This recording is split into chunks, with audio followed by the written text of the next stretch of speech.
talked a lot about ETH recently, but MVRV for altcoin season and for ETH specifically is showing that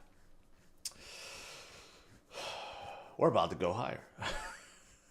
Altcoin season may be coming, right? Again, I think altcoin season, there's many facets of altcoin season, but like the next true, the major one is next year, but the next one that will carry alts once again, I think it's going to be around September. It may be a little bit sooner than that, but I think the next one is. We had a terrific altcoin season, mini altcoin season between like I would say February and March of this year. I think we're going to see another one probably August, September of this year, right? But this indicator is showing that, yeah, altcoin season is around the corner. There are many other great projects out there. Avalanche is an example of one. Avalanche has fully embraced games. Even though games are not that hot right now, but they are like really entrenched in games, right? But overall, it's not just games, just creating subnets and creating useful chains for dApps to thrive on. But this one is interesting. This is showing the number of returned users, right? And, you know, there's hundreds of thousands of users, new users every single month.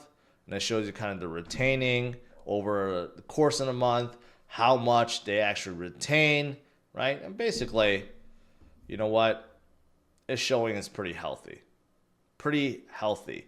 If you look at other metrics like transaction count and transaction fees, even though it has gone down a little bit, but overall it's still holding quite strong versus, you know, the peak that we had in March of this year, right? Overall still pretty darn strong. A lot of transactions, a lot of things going on in Avalanche. You got a lot of games, okay? Actually really cool looking games. Here's one, Coco D, and is on Beam, and Beam has a subnet on Avalanche. It's kind of like a, what do you call it? RPG game. So pretty cool graphics, but this is kind of one example. Here's another example of another one that's on Avalanche. Kind of like Fortnite in a way, right? So there's a lot of cool games that's on top of Avalanche. They're really becoming kind of like a gaming layer, right? Avalanche is kind of like a layer 0, and all these games have their own L1s within Avalanche. So I like Avalanche. I think they're gonna go very far and do very well in this cycle. And when games get hot, and I think they will, that's when Avalanche really takes off. If you want to comment on anything I've said in this video, make sure you head over to the Roundtable. The Roundtable is a new social media platform created for conversations. And best of all, it's spam-free, bot-free, unlike here on YouTube. And you could have conversations with me and others like Altcoin Daily, Scott Melker, Mauro Nafal, and many others are joining daily. And you also get rewarded in tokens for doing so. So check out the new Roundtable. Click the link in the description below. Injective has been doing one of the best performers of last year, and same with the first half of this, or the first quarter of this year. Then they became a little weaker, but they're coming back up. Okay, they're doing a lot of things too. They're getting involved with gaming as well. Okay, but not only that, you know, 22,000 downloads on their SDK, which means that there are a lot of dApp builders that's coming on top of Injective. On-chain transactions continuing to be high and going upwards. So all great things. Injective 3 also increasing in burning, trying to make everything deflationary, right? So Injective is another one of those L1s that I think will do pretty well going forward, right? Again, they were one of the best performing chains in 2023, and they had a terrific first quarter of 2024. But you know, when that mini altcoin season hits again, maybe in August, September, they could catch on fire once again too. Solana has just so many things going on. But here's a new project, TapLink, which allows you to send SOL globally anywhere to anyone without even needing a wallet. All you need is an email. That's kind of interesting. Sending crypto via email, it seems so simple, but kind of shows you there's a lot of cool innovations happening in the space. Solana definitely leading the way as a major chain that's supporting a lot of these dApps.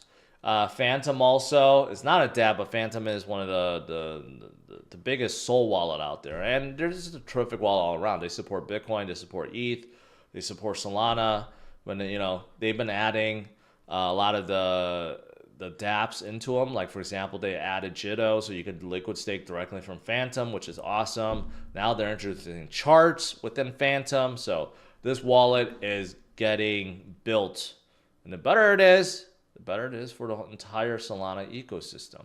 And of course, you got to talk about the memes when it comes to Solana. You still have like Whiff and Bonk and all these other ones that are still quite large on top of SOL. And I think they will continue to carry Solana to greater heights when we get that mini altcoin season once again, right? So Solana, definitely don't want to miss it. This is kind of interesting. Since 2013 till now, well, this only goes up to 2021, so I don't know about now, right? But I found this to be interesting. BTC Coverage of Bitcoin, and you could see besides 2 positive coverages, every other coverage has been extremely negative or neutral, but very rarely are they positive. I just found that to be, kind of interesting, right? So despite traditional media or banks or FUD from the governments or whatever, right?